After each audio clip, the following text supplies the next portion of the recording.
Hi guys, how's it going? I'm your co-host Amir. I'm your co-host Gaurav. And welcome to the Modern Farmer. We've got a guest today, Dhruv. Hey guys. Dhruv or Dhruv? It's Dhruv. It's Dhruv. A Okay. lot of people ask me that question. A lot of people pronounce it the very different way you can Very think different of. pronunciation. What's your last name? Gogna. Gogana. Yeah, I knew what your last name was. I just didn't know how to pronounce it either. Punjabi people, I don't know how to say their name. Not all the time. Rarely. But you're not Like- Punjabi though. I'm from Punjab, so Yeah. like that kind of make me Punjabi, but I'm not sick. Okay, yeah, you're Yeah, not but sick. I've been there. But the thing is, so my name is based on the pole star, and You told so, me this, yeah. Yeah, so it's Dhruv Tara. Tara is a star, so basically everyone can pronounce it back in India. Yeah. But once I was here, I was like, okay, like I never thought my name is too hard to pronounce, but like I get that. Yeah, So you of know, course. How long you been here for? it's gonna be 2 years in September. Where in Punjab? Jalandhar. Jalandhar.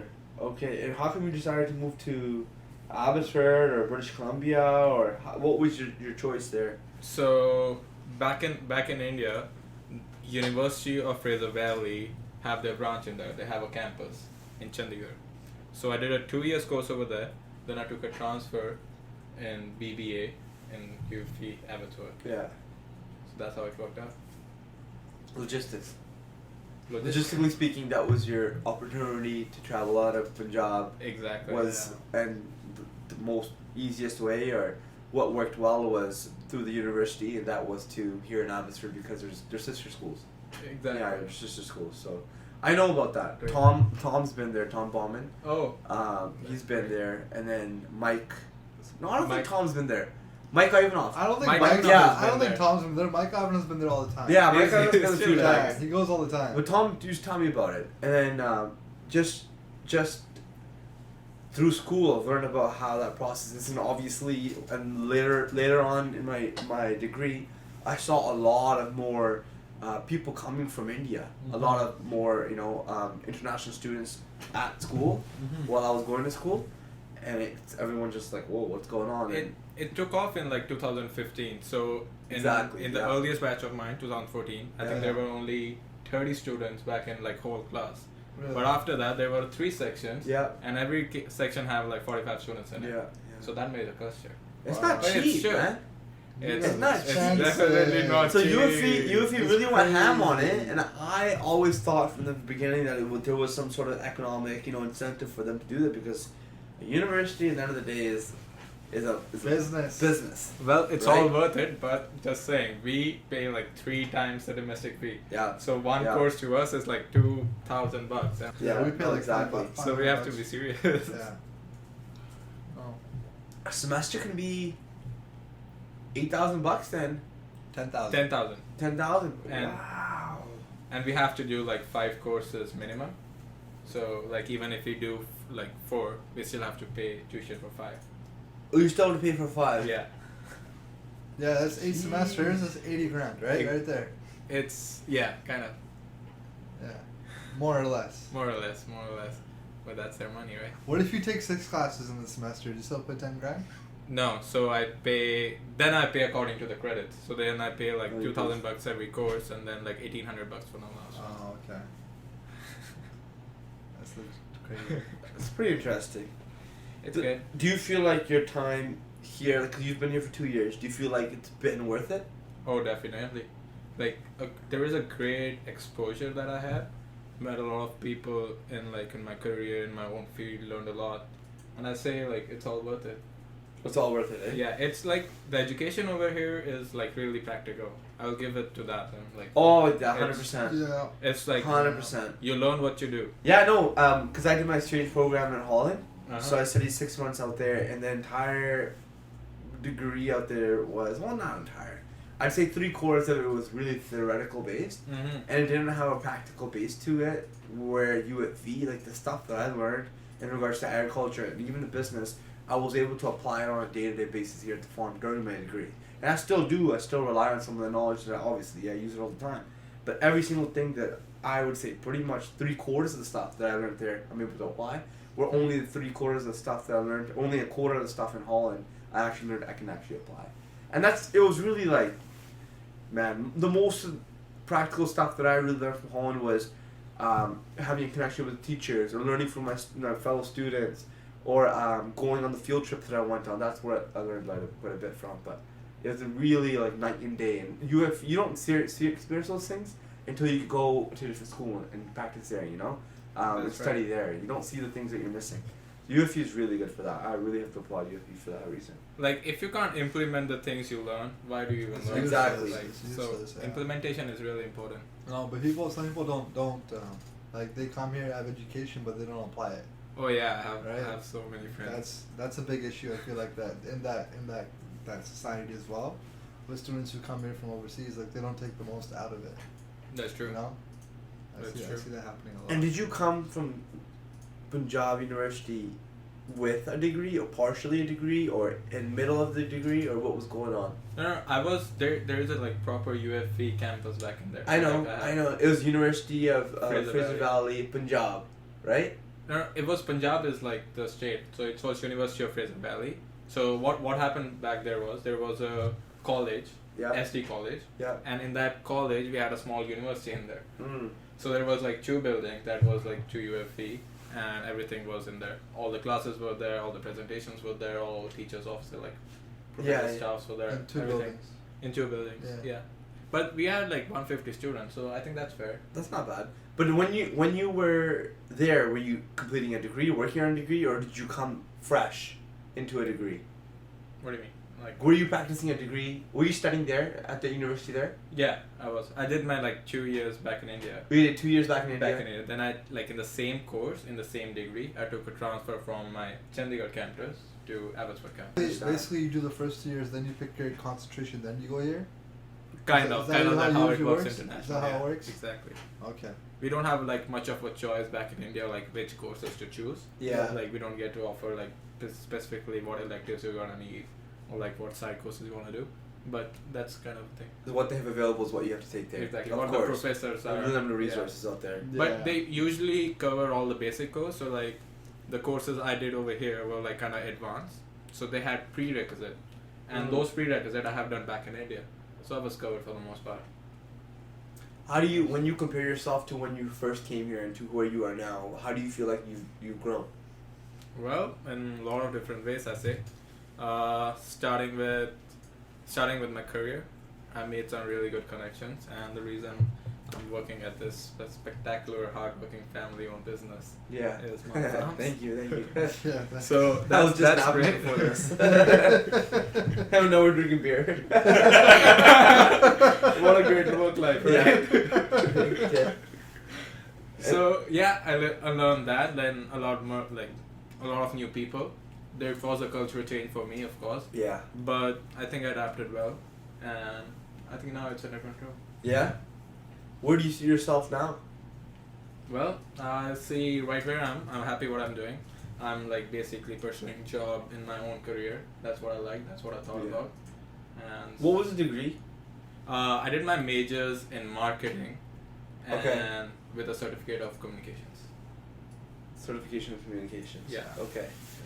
How did you figure out that Maan Farms is right? So in my last semester, honestly, I'll be honest with you, I've always known Maan Farm for like corn maze and like the haunted corn maze and like the pumpkin patch festival, but I didn't knew about the winery as well because I don't drink. I never went into a liquor store, never saw your wine, right? Yeah. But in my last semester, in my last semester, I did some like case studies on Maan Farm. So I learned about its history, learned about how it all grew up. So that intrigued me. And I met Gaurav a couple of times in my professor, like Mike Ivanov's office. Yeah. Then at Staples, where I used to work. Yeah. So we were friends, and kind of that hooked me up. I was like, okay, this is a great business. Like, of course, he's putting a hard work. I think I can give a direction to it. Yeah. No. Sure. Did Mark Breedwell, did he say anything about us? Oh, Mark Breedwell says highly about you and you. Yeah, Mark's great. Mark's great, absolutely. I was trying to get him on as a guest, but he didn't reply to me. He didn't reply? He's pretty busy. He's a busy guy. Yeah, he's pretty busy. He lives in for like sure. in Surrey too. Does he live in Surrey? Yeah. He lives in Surrey? I didn't know that. I think he commutes pretty far. Anyways, Yeah, so you remember that course, right? 322? Yeah. So when selling, right? Yeah. So like there was an event from Chamber of Commerce, Business After Business. Yeah. And I met this guy over there. Mark introduced me to him. I knew him by face. Then like actually things caught up. Then I won that proudly. I won that course. Like there was a selling competition from B2B. I won that course. There was a slip in there that says you have won a chicken curry soup something from Maan Farms. Oh yeah. I'm like, hell yeah. So you're into that. Yeah, like, okay, I have a chance to talk, right? So I was here. I met Kulleen the first time. Then I gave my like coupon and the whole thing. I was like, okay, can I get my curry? She gave it to me. I was like, You didn't take it. I didn't take it though. You didn't take it? No, I was like, can I be honest? Like, I have a tiffin service. I'm not gonna cook it, right? Can I just get some popcorn? Oh yeah. Popcorn. So I took that. Oh, Then that's cool. I emailed him, messaged him, set up an interview, Yeah. and that's where I from landed here. That's cool.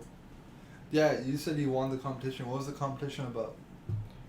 So basically, the course was 322 advanced selling, and in that course we had to sell Abbotsford Chamber of Commerce memberships to the local businesses. Local business. Okay. Yeah. So I reached out, and I think I closed in 6. Yeah, I closed in 6 businesses, and that was highest in the class.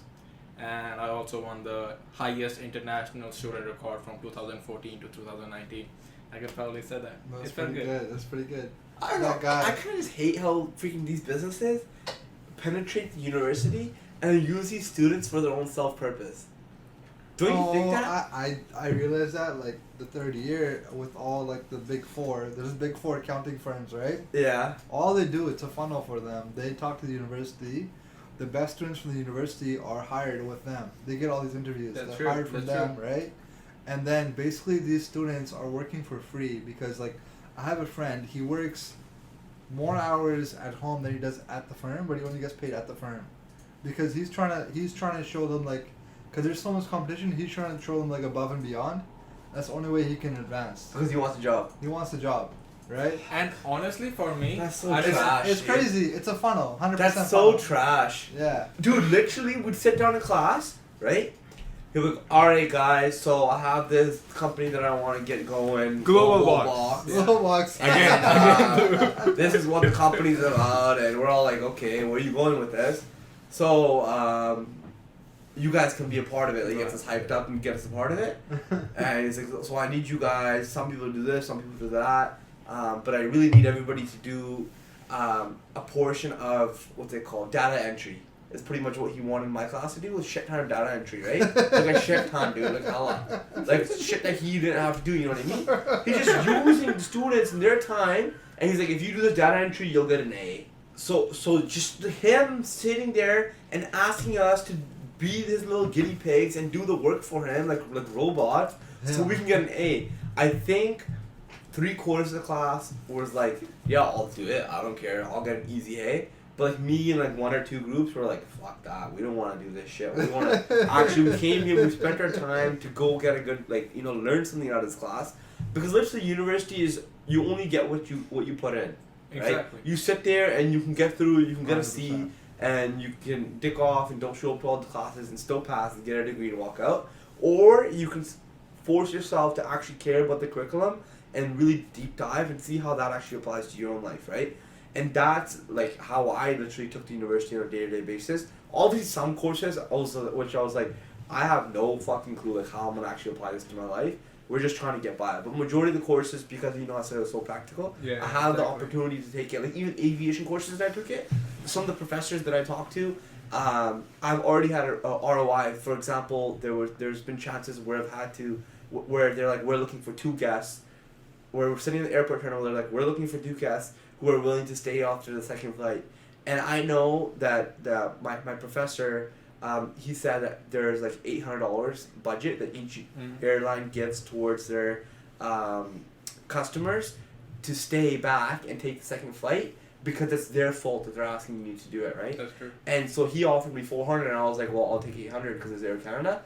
He's like, oh, that's our maximum. I was like, yeah, I know. So I was like, yeah, already, right? So exactly. So it's been awesome in those perspectives. Like, this is a small example, but like you can really get so much out of it. And all these people try to fucking, use you as a student because you dedicate your time towards it. It's really annoying. But I like to say something about this. The course I did like this, specifically 322 advanced selling.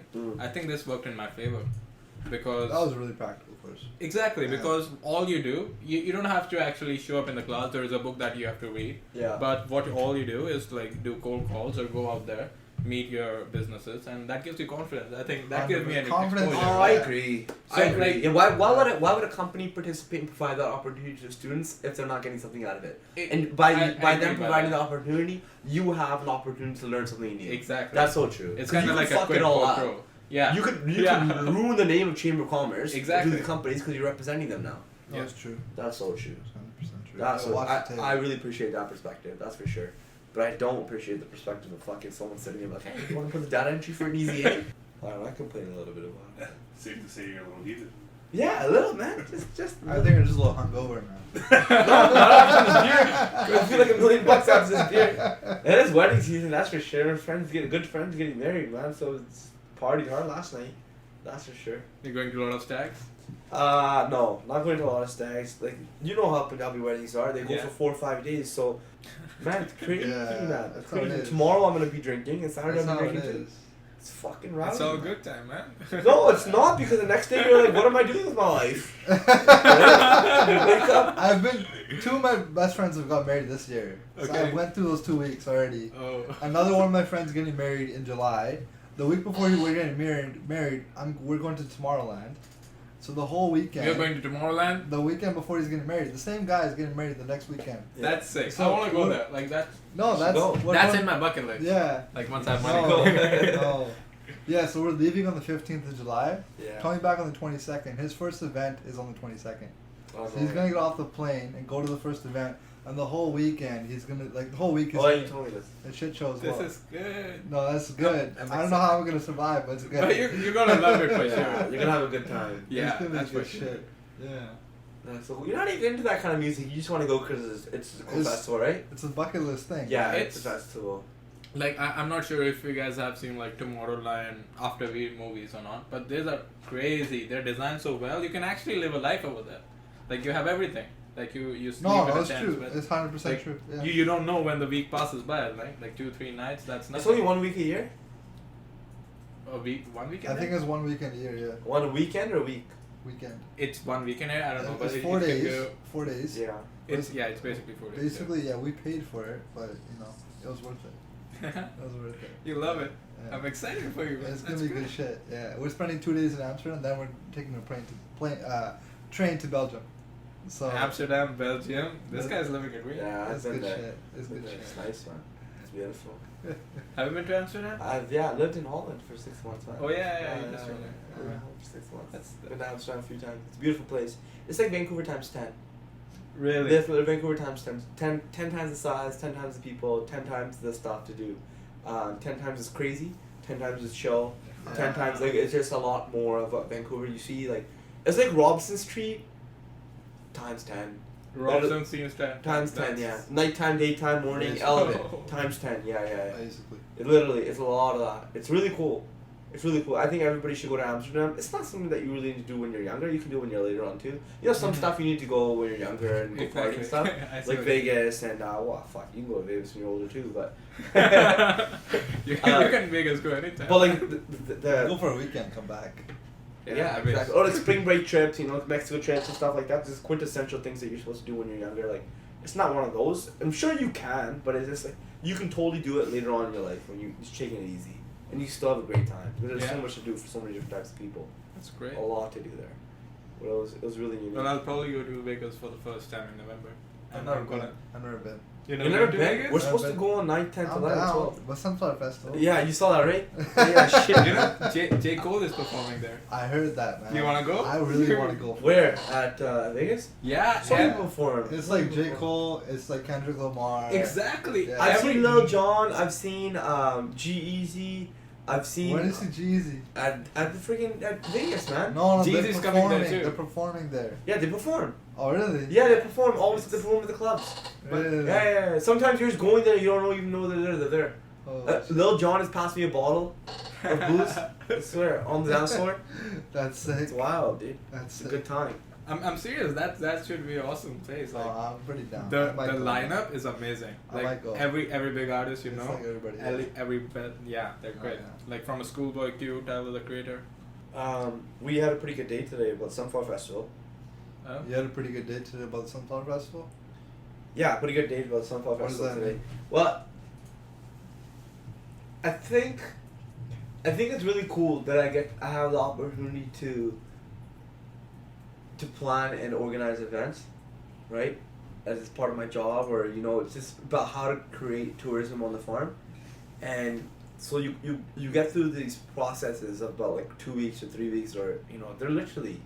I've been thinking about Sunflower Festival since last year, since people first had a Sunflower Festival and it became something which is popular on Aptima, and seeing people's photos. Like, 'cause last year You I know what wanted Optima is, right? Yeah. Okay, good. Last year I wanted to plant the Sunflower Festival, but I didn't really have enough time, and I didn't know, because all of a sudden I'm planting a new crop, because I've never grown sunflowers before, never really grown flowers before, for a tourism purpose. So I have to understand the biology of a plant. Planting time, spacing, when it comes up, etc. Then I have to understand how that actually can be a viable business, right? And so last year I really didn't understand it, but I was way too behind, and we had so much going on that we got too late. And this year, I had more understanding of it because I studied it over the year. I've talked to a few awesome people from NAFTMA, like Bill Backin, and some crazy people who have done this before, like Jeff Probst has been very helpful. Hugh McFarlane is really helpful. So talking to them, I've learned quite a bit. And then, so today, it was like kind of like putting all the pieces together on one piece of paper of the culmination of all the thoughts that I've had in the past, like, I think, 2 years. And I think that's what literally happens with new ideas. Sometimes it's happens in a much shorter time span. Like, it can happen in a few months, because a few people that have had experience that I'm working with, like if I'm working with Mom, sometimes we can, bang out a festival like this, or think of the planning behind it within the last 3 weeks of like our crunch time, because we don't know other choice to do it, right? So we have to do it. And like, because we have an idea, we want to do it, it's an opportunity for us to make money, it's something that we never thought of, and we only have 3 weeks to get it done, we can put it together, right? But like for the Sunflower Festival today, I woke up and I was like, man, I need to accomplish something today. So like, I know Delana and Camille are coming in, so I was like, I was waiting for Manpreet to bring my keys, because I left my keys at her house. And then, so I started typing out the to-dos in the social media strategy for the Sunflower Festival, and I was like, man, what's the Sunflower Festival really gonna be? So I really didn't have a good understanding. So I went into the office and I was like, all right guys, let's put everything on hold, let's talk about Sunflower Festival. And we started talking about the photo ops. And so the photo ops are areas within the sunflower field where people are gonna be able to take photos in a mix of different items. So like, for one example, we're gonna take the green truck, which is in the back, put it into the sunflower field, put some hay in it, lay some different carpet in it, probably put some trellises around it, and probably lights inside of it, and the truck bed will be open, so people will be able to sit inside the truck bed and actually take photos, or maybe even sit inside the passenger seat and take photos of it, right? Another photo op will be our big tables that we built, the wooden tables that we built for weddings. Yeah, so we'll set one of those up, and people will just sit there and take photos of it. Another photo op is a swing. So like a swing, I don't know if you've ever been to the festival or seen any pictures on Instagram, but like the quintessential photo that people take at the Tulip Festival is on the swing that goes back and forth above the tulips, and people are like really into that photo. So that's another photo op. And so we put all these ideas together and put it into a photo op. What about like a giant door? Remember I sent you like a giant door? Oh, that's such a good idea. Yes. Like a giant door? That's such an awesome idea. So like a giant door. Like giant yellow door, giant green door. I'm sending a voice note to Camille right now so we don't forget this. What about like a giant chair? I don't think a giant chair would work, because it has to be about the sunflowers, Maybe it could work like on the outside, etc. And plus, a giant chair we could use anywhere. Because when you go to different places, they have a giant chair. You always take a picture of a Yes, giant chair. you took one, exactly. let's work through that with Camille and Delana today, and then really put together what the value proposition of what the Sunflower Festival is going to be, and how we differentiate from the Chilliwack Sunflower Festival. Because like now we understand why people would want to come here, and we talked about everything besides the wine until the end. We're like, okay, we're tying wine to this, and so how we're gonna tie the wine is, because we want to make the wine family event, is that we're gonna have like a wine area where people are able to sit down and have a flight of wine or have a glass of wine, and it's just gonna be completely separate than like the Sunflower Maze, but it's gonna be an area where people can chill out and just enjoy a glass of wine. And I don't think that that's wrong for us to try. I don't know if it's the focal point of the event, but it's a part of the event. It's a part. And then we're gonna use it through our marketing as well to say it's come sip and something, man, what the heck was it? Sip and snap a photo or something like that. And it's gonna be all of our marketing, and we're gonna have our wine available. We're gonna get the permit applied. It's gonna be out on the field, and people are gonna be sitting. And it's gonna be a beautiful place, right? So that's what we were thinking about, and it really got us excited and understanding what the Sunflower Festival was. And that all happened within like 2 hours of me sitting down and talking to Delaney and Camille. And like our connection of all that, I think it was really good. And they were really excited about it, and I was really excited. And we talked about other things like pricing and ticketing and how to do early bird pricing and the timing of the release dates. And so pretty much all that's pretty drafted up. Now I have to talk to Mom and everybody else and get that stamped, where everybody thinks that, put their 2 cents towards it, and it's ready to go, and we're ready, to do it. Because now, what is it? It's June 27th. Yeah. I want to launch it on the 19th, like Instagram and social media, all that. And then July 19th. July 19th, right? And then I want to launch early bird tickets on August 1st. And the first day of Bloom, hopefully will be the 9th, but maybe it'll be the 16th. That's correct. Okay, so but now that doesn't give us much time to do a lot of preparation, especially because now I'm leaving to California next week for 10 days, right? For a week. And so I'll be back on the 10th. And so some of the photo shoots that we want to do is actually with like Gucci and Supreme and like Givenchy and Balenciaga, because we want to separate ourselves then show like Sunflower Festival. And I think that would be, did I talk about this? The pretentiousness? Yeah, and so I think that we really need to go gung-ho on the pretentiousness of this Instagram-oriented event and provide examples of how people can come, like in their like nice clothes, etc., and come take a picture with the sunflowers. Because exactly like we've been trying to get across in every single podcast, that people just want an excuse to kind of show up to their friends, right? Exactly. So that's essentially what we're gonna do with our photo shoots. That's one of them. Another photo shoot's gonna be with a Volkswagen Bug, like a really old Volkswagen Bug. You know the vans that people. It's a beautifully restored one. A few are gonna be with influencers. Giant wine bottle. Yeah, make me a giant wine bottle. Right? We can do that. Yeah, so let's do it. I'm probably just thinking out loud, but all the decorations that we are doing, why don't we like put a Maan Farms logo in there so it can be carried along with their people's photos? Decoration? Yeah, like the door you're bringing, or.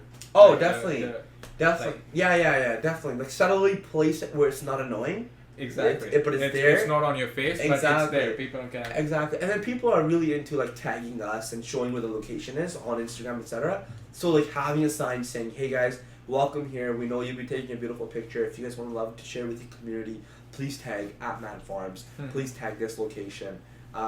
We're a family fun operation. We love that you guys are supporting us and letting other people know. Tells more people about agriculture. Brings us to the farm. Things like that." Have you ever thought about doing it at a charity event? I did. I was actually thinking about Remember that that today. one place we went to, the ice cream place? Yeah, there's I know. 100% charity. They made like $1 million for charity.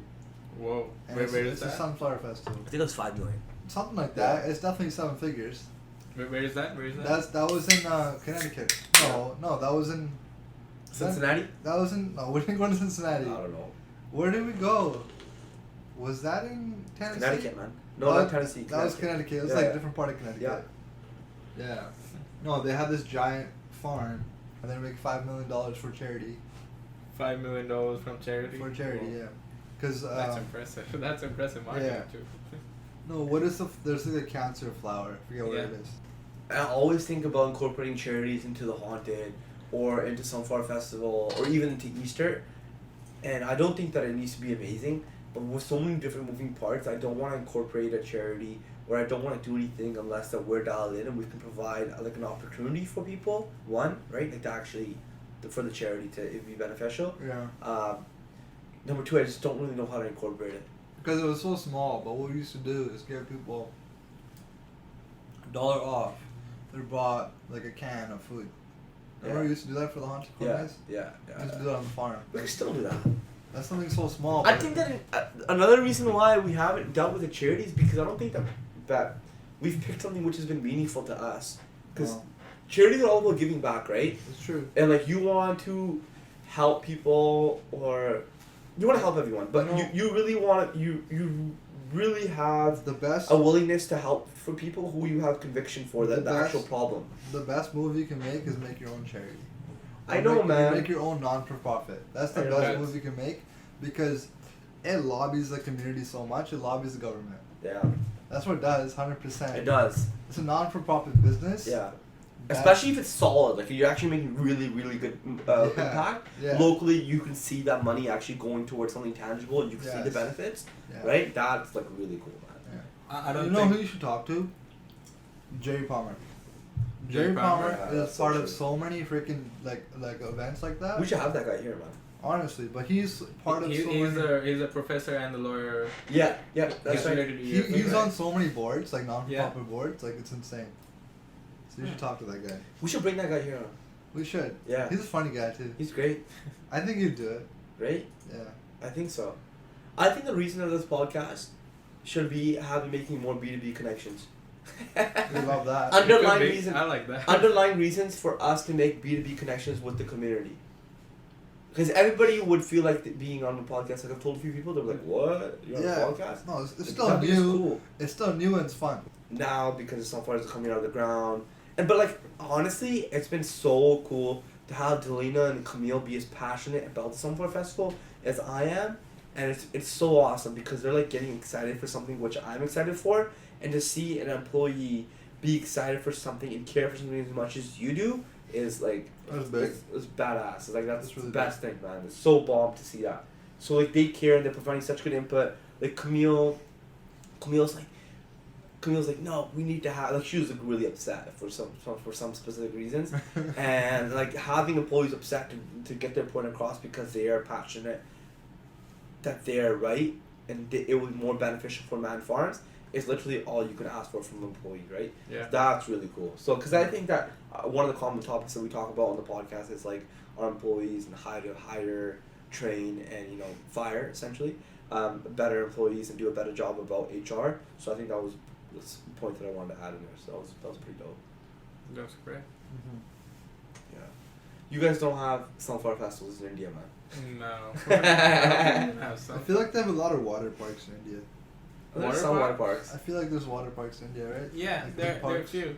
We went to a water park in India. Where did you go? I don't remember. It was a long time ago. Which city was it? I don't know. No clue. It was a long drive there, long drive back. A long drive there. That's India in a nutshell. Exactly. They call it suffer. That's dope. You can majorly tell the difference if you travel from Canada to India, and you can feel the infrastructure difference. It's all the senses. Literally. Do you have any challenges you're working on right now, Dhruv? Business, personal, anything? Not challenges, I'll say just some learning. So basically what I'm working on these days is private label wine. I'm trying to build a new revenue stream for Gaurav and the winery department, Maan Farms. So what we'll do in that is basically we'll contact other businesses and ask them to get our wine, and you can print your logo on it. Yeah. And you can give that to your employees or to your clients for thanking them. And basically if you see it, that's we are helping them to keep their employees happy, right? Of course. And I think that's a great thing. And the moment they try our wine, they love it. Yeah. And in particulars, where are you at with that? Me? Yeah. So today, I think today was my first field day. I made some calls. I met some real estate companies. Yeah. I went on there. I just told them about what we're offering and how we can actually help them. Gave them a brochure. I think that's a start. Next thing is follow up. Let's see how it goes. Oh, cool. How has your experience been? It was great. So I visited around 6 businesses. Yeah. There are 6 estate. They're huge names. So Did you just cold call them, or how did you set that up? No, so basically I have a list from Chamber of Commerce. Yeah. I just looked it up, all the real estate business in there, and went on their website, see how their profile is, right? How their actual business works. So if I feel that this can be a right client for us, then I go in. Then I just go in. Okay. I go in there and look for a decision maker. Drop like- the hammer, right? Yeah, Yeah. exactly. Yeah. Just do it. Sometimes you gotta do it. Yeah. Like Yeah. when you're trying something new, you just gotta go That's and talk sales. to people. That's right. That's sales. And That's so I cut you off, but how has it been? it's good. People really love the idea. So the two of the major companies that I talked with, they were like they had under them there were 80 realtors. So she was like, okay, that's great. Why don't you forward me an email, like a soft copy of this, and I can circulate around my realtors. Who did you speak to? Um, You don't have to give me any name, but what was their position? I kicked to the admin head. Administrative head? Yeah, and I think that was not bad. Was it Like good? she's not the ultimate decision maker, Yeah. but I'm definitely sure she's an influencer. Oh, cool. So how are you gonna follow up, or what are you gonna do next? You're gonna send an email. I'm gonna send them an email. I'm Yeah. gonna give them time. So next week probably I'll call them again. I'll ask them if they've gone through my email and if they've had a chance to talk to their boss about it. If yes, not depending upon their response, I will probably go there again. Sales are so finicky, right? So, like for example, you could call them next week, but maybe they could have forgotten, or you could call them tomorrow, and it could be too early. It's You the know? whole process, you know. Like Yeah. you gotta. So it starts with like identify your prospect, then if judging whether they will be the right fit for your Yeah. target or not. Yeah. Then Yeah. you gotta research about them, like which points you're gonna sell, like on Yeah. sell on, right? Yeah. Then yeah, you go in there, you talk to the right person. You need to find a way to cut the gatekeeper out. Sure. So like you can actually head to the decision Sure. maker, right? And that's what the goal is. It's about asking a lot of questions, right? It's about asking the right questions. That's right. That's it's about right. like So true. so basically what I went there and there. For example, I'll say like, do you want to help your clients? Do you want to like do you want to thank your clients? Do you Yeah. want to thank your employees? Yeah. And if they say yes, okay, so here's an option, right? Yeah, I know, And man. damn here. That's awesome. That's True. awesome. That's True. awesome. Yeah. No, I've had to do sales for literally a living.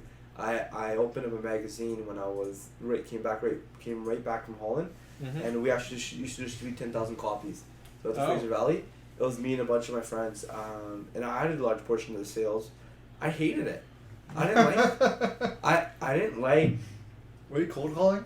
Yeah, cold calling, everything A to Z, back and forth, because it's really Wow. time consuming. It can be super annoying if you're not getting any results, Yeah. right? And it has to be. I think sales really has to be like in your DNA for some people, you know. Yeah. And if it's not in your DNA, sometimes you're just not the right person to do it. There's that, or sales has to be something that you have to have a conviction for. That's true. If you don't believe in this beer, and you're trying to sell it to other customers, like you don't like the taste of it, hard to sell. Yeah. That's true. It's That's hard true. to sell, you know. I guess like what you need to do, like building any sales platform or while doing any sales, you have to identify their need.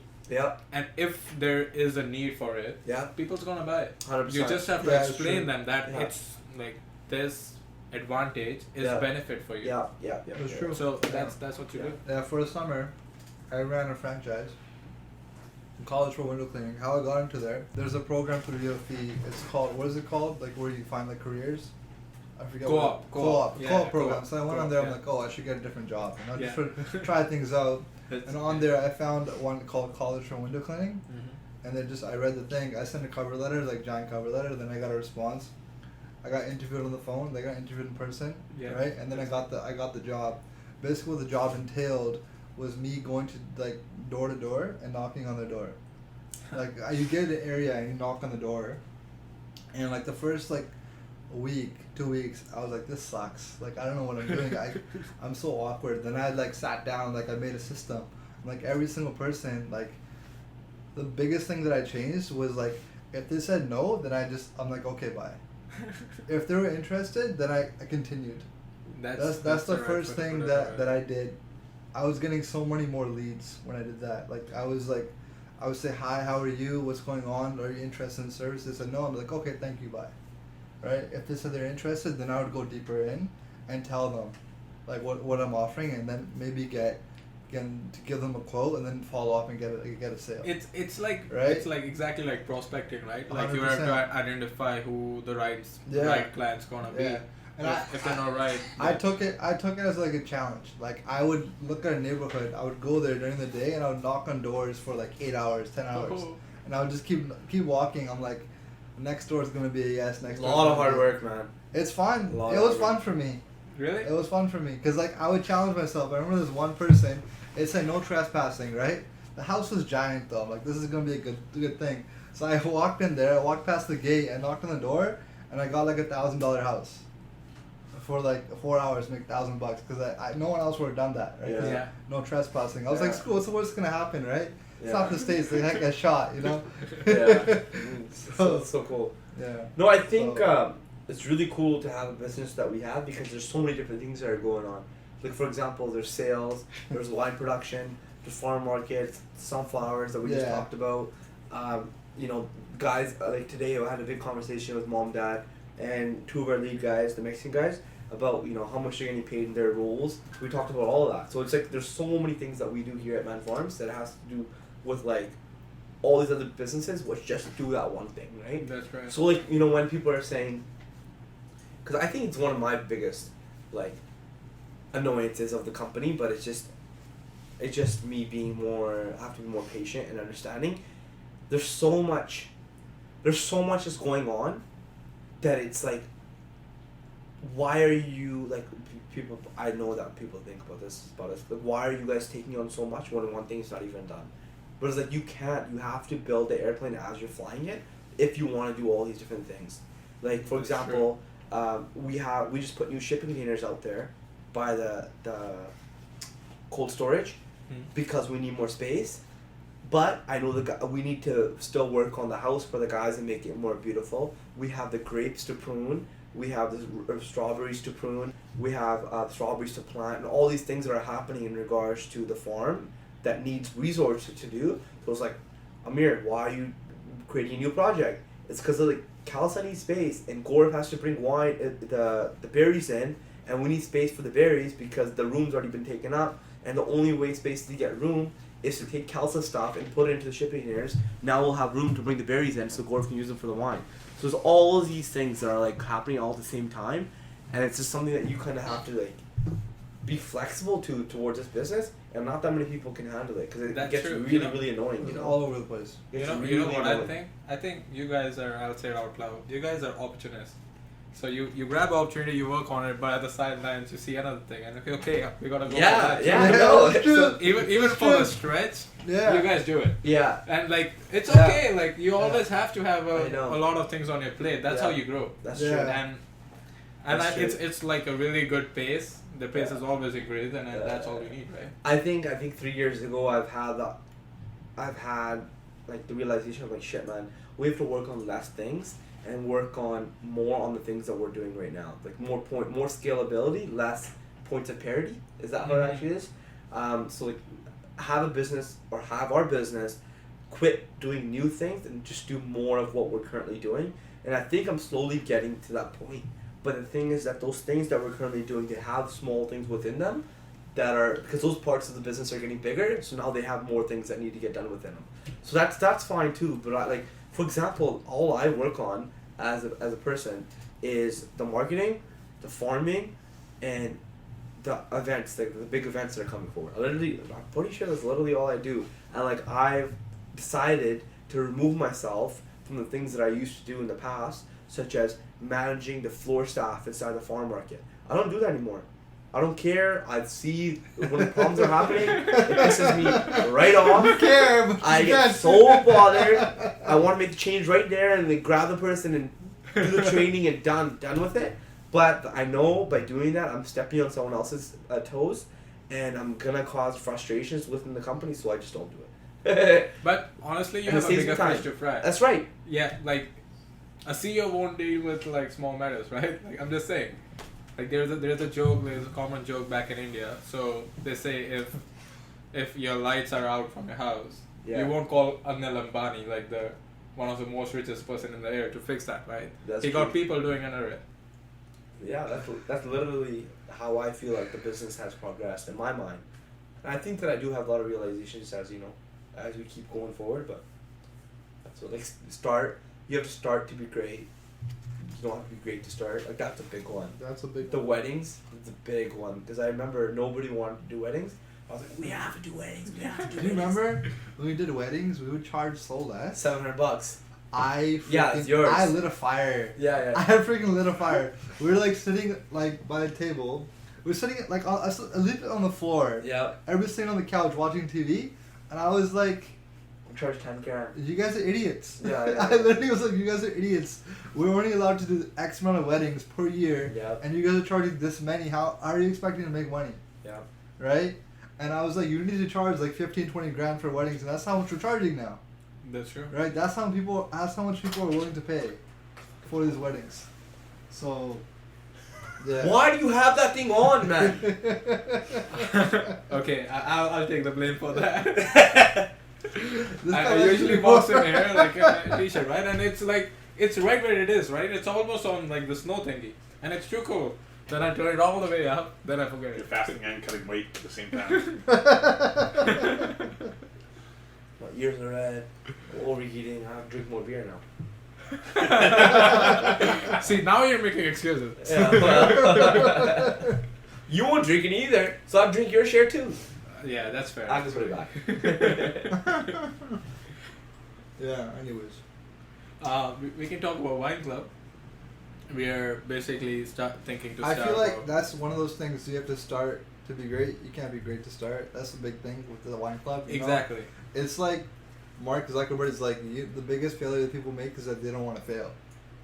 Like, they're not willing to fail. That's the biggest failure people have, right? So I just want to do it. Like, I want to get it out there. Give me your credit card information, pay me, and I'll deliver.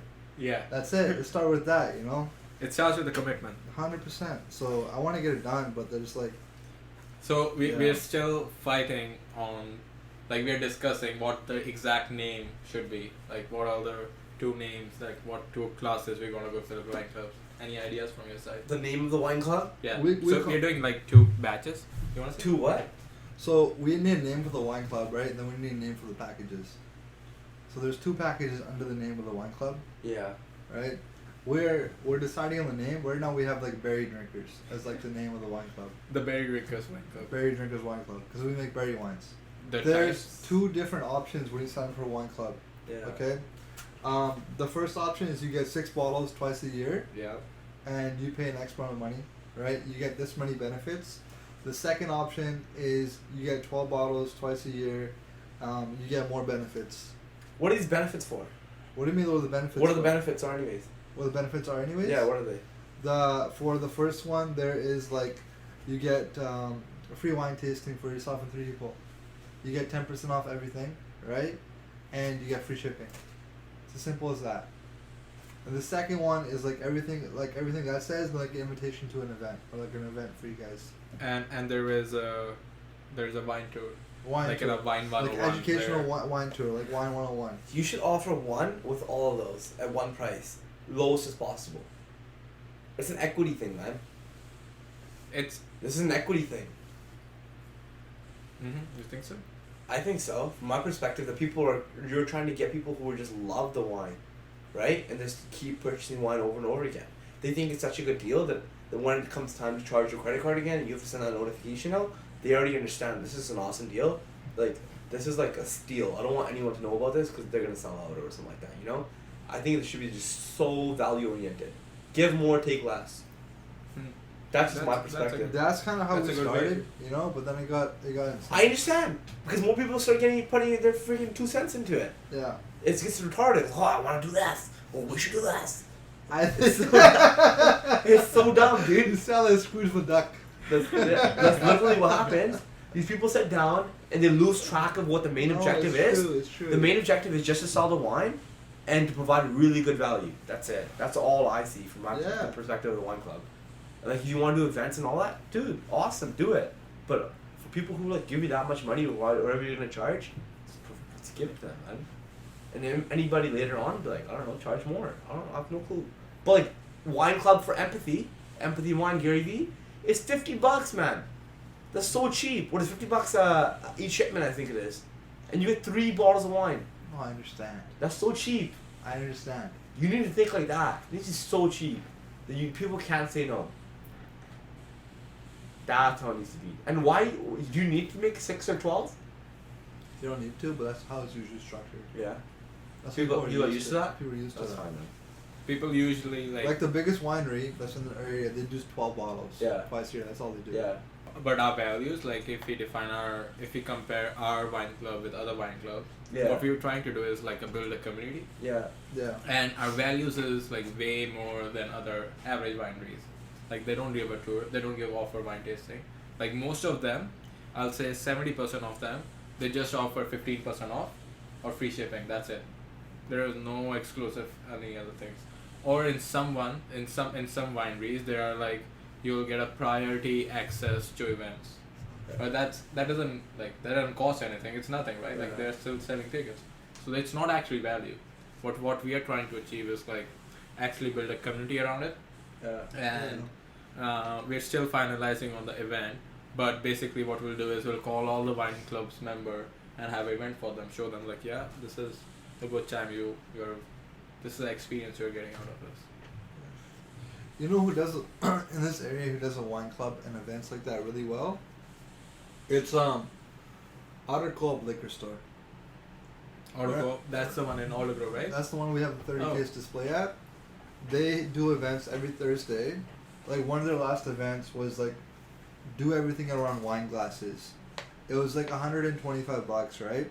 And you taste the wine, right, in different glasses, and you realize how much a difference it makes.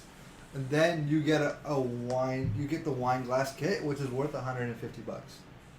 So That's your value, that's super your cool. value is higher, right? That's then what other things to do? They do new releases, right? And what they do is you get to try all the new releases that they have in that liquor store, and then they give you a 10% coupon off those things. Like right after you're able to shop and have that 10% coupon.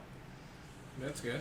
And then I was talking to, I was at a tasting there, I was talking to her, but she was, she used to be a travel agent, but now she works for the liquor store. What she was saying, I was like, this is next level. She was like, we're gonna sell tickets to a wine tour in Italy and France.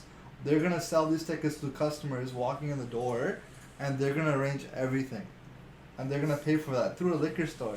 That's great. This we should go talk to them. That's a great idea. We should go and talk do you to have them. estimate what they charge for They it? never told me, but it's gonna be at least $5,000 probably, right? How much is the wine club that you want to charge? It's gonna be the option A was gonna be between $150 and $200. That's just based on the price of wine. Yeah. With discount. Yeah. Right. And option B is $300 to $400. They're saving, pretty much half a bottle, on the first, and then pretty much 2 bottles in the second one. Right. Almost one bottle then one. Yeah. Almost Two bottle, bottles in almost there. 2 bottles. Yeah. There's this company, it's called Everything Wine, right? What they advertise is you get 5% off 12 bottles. Yeah. And how they advertise it is you get 5% off 12 bottles, you get almost 1 bottle for free for buying every 12. Yeah. And there's people buying 12 all the time. And that's nothing. That's if you think about it, It just needs to be the delivery. That's Exactly. that's the biggest thing, you know. So who's your demographic? Your target demographic then? we already have a list. So there were around 50 to 60 wine club members that we had earlier. Yeah. I'm gonna contact them. Yeah, we have it. Yeah. Apart from that, we're gonna target more of everyone, from all the ones who love wines, who love berry wines in specific, and who wants to be a part of community, have a good time, share. Rather it be couple, rather it be bachelors, rather it be just girls who just wanna have fun or good time. Yeah. Good time. Something we could do to get market penetration is give them half price on the first shipment, you know, to get them. Yeah, just to get them started, right? Get started. them in the It's funnel. just market penetration, you know, I don't know, man. and then show them the value. But there might be people that are already ready to buy. I don't know if getting them in the funnel. I think we should try it first. If it doesn't work, we can relaunch it with something like that, you know. That's totally There's true. no high risk. What's the biggest wine clubs in the world? I'm not sure, but there is an app, Dejare. I don't know how to spell, but it's Dhara. It's an app, and it delivers you wine from across the world. So you pick a wine from a brand and everything, and they deliver it to you. It's just an app. I was just reading it there for. That's cool. That's cool, right? But Like that club have the highest number of subscribers. Like they have the highest members in the world. That's great. So that's probably the biggest thing. That's it's like not in the monetary time. Yeah. Like monetary wise, there are some other big. What wise? Like not in monetary. Monetary. But like if you're counting members, then yes. It's very large, eh? Yeah. Alright. See. I feel like the wine club is big. That's gonna be a big thing. The wine club and private label, like get those two revenue streams going, it's gonna increase the business by like X. That's You know? right. Go check it out. How are we gonna organize shipping then? We can tie up with some companies. How much is it gonna cost? Let's say if one person wants to buy a bottle. If I go there and I want to buy a bottle of wine, how much will it cost? We can like define a minimum thing. Do you know Like, if ultimately order- what I would want it to be for wine? Ordering wine online. You order your wine, either you get same day shipping or you get shipping next day, 24 hours. That's it is achievable for sure. Free. Like, no matter how many bottles. No they matter buy. how many bottles you buy. Free. Just like Prime. Yeah. That's freaking next level. Yeah. That's next level. I was That's watching- next level. That's exactly what I did for winter, Christmas time. Gaurav and I did know, it. yeah. How did you guys make it possible? Like 30-minute you- wine delivery. We're done. Whoa. 30-minute wine delivery. 30 minutes, buddy. Yeah. Like in Abbotsford. Yeah. Abbotsford Langley. Did I say 1 hour or 30 minutes? It was 30 minutes, right? 30 minutes. Shortest gap possible. Shortest. Hype. I was at a wine tasting in Surrey, right? We got an order in Langley. I left my wine tasting early. Just drop off the one bottle. Just mix it. It's commitment. We gotta fulfill the commitment. It's freaking. Imagine you ordering wine. Remember we got that order like 2 weeks ago? Yeah. Imagine. Yeah, you did. Imagine you get an order. You're like, man, I want wine today, and I saw an Instagram ad where these guys are doing free wine. I'm sitting at home. It's like 6:30. I still want a glass of wine. You order. It shows up your house as before 7:00. Imagine, and then you open that wine, you drink it. Like, holy shit, this is insane. People will remember that forever. Yeah. That's what I was thinking. I told Dhruv is like before, like big big holidays, like before Canada Day. What we could do is send out an email like the week before to like the higher wine club members and be like, you have free shipping for this 1 week, no matter how many wines you buy, cause for the holiday. Yeah, That's what I was thinking. that's smart. Right? It just like blasted that way. That's smart. I saw something with Gary Vee. He was saying he runs a liquor store in Yeah. New Jersey, right? For his dad. In like 1997, he put out free delivery for 1 weekend. His freaking sales were so freaking high, right? But the thing is, like, people are now used to it. No, they weren't used to it. Now they are. They expect it now. They expect it now. They expect delivery. exactly. Right? They They expect. expect That's what I'm it. saying. I don't want to Expectations charge are higher. delivery fee, man. But it has to make sense. It's. I It think has to make dollars, the not consumer cents. also understands, like, if you order a certain amount of quantity, then you're gonna probably pay it. Only way we can make it sense is if we localize to specific areas, for specific time slots, and we have scalability on our side. Because if we're able to localize specific areas, hire specific drivers, and make it scalable and hit the right numbers, then we're scalable. Like if one guy, Chug. yeah, all of them are popping for some reason. No. For some weird reason, all of them. If we're able to hit the specific numbers, then it offsets the cost of the hiring that delivery driver. Yeah. Otherwise, I don't know how to do it. And like when my brother and I used to do it, it was just like Christmas time, and we knew people were gonna drink wine for the holidays, and I'd literally have cases in my truck, right? I'd be sitting in Cactus having a beer with my friends. You get an order, they're still sitting there after 20 minutes. I go drop it off, come back, and finish my beer. And then my parents would be. You were in Langley most of the time, right? Yeah. Parents were in Chilliwack one time. They delivered it. Gurleen, I think you were delivered a bottle too. Like, it's dope, man. Yeah, Cool. it was Some good. people order like 6 wines too, man. Yeah. It's like $200 sometimes. Yeah. Like, hell No, yeah. it's it was definitely like a good marketing thing. I don't know what to say, but like it got people's attention and people were excited about it. Yeah, Because absolutely. I was telling No people, wonder, even right? like wine tastings, like, oh, we're doing free delivery. Like, what? Yeah. That's the reaction it got, Completely right? different. So when you get that reaction, you know you're doing something well. So That's true. And that's probably like yours have customers who's coming from Alberta or Victoria yeah, just to get like 12 bottles, right? yeah, They drive all here, all the way So- to here just to get those bottles That's because that's what Yeah. they love. Yeah. And they that's buy the right. whole year stock in it. Yeah. Those are the Sure. customers you need. You know? Those are the customers we should value the most. Yeah, 100%. Alright, guys, thank you for listening to another episode. Thank you. Talk Thank to you guys you. later. Have a Signing beautiful day. out. Bye. Take care.